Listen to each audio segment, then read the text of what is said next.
ये बात सुनकर दिल कांप उठता है कि जिनके एक इशारे पर चांद दो टुकड़े हो गया, जिनकी दुआ से अंधों को बेनाई मिली, मुर्दे जिंदा हुए, जिनके कदमों की खाक भी शफा है।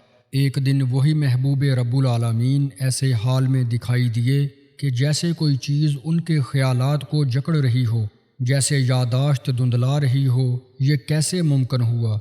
ये जादू था, ऐसा जादू जो उनके जिस्म पर नहीं, उनकी हालत पर असर अंदाज हुआ। और ये सब कुछ इसलिए हुआ ताकि क़यामत तक आने वाले लोग समझ जाएं, जादू एक हकीकत है और उससे बचाव की सबसे बड़ी डाल कुरान मजीद है।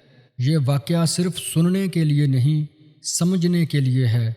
ये उस दुश्मन की चाल है जो सामने नहीं आता मगर दिलो दिमाग पर वार करता है। अगर आप हकीकत जानना चाहते हैं और ये भी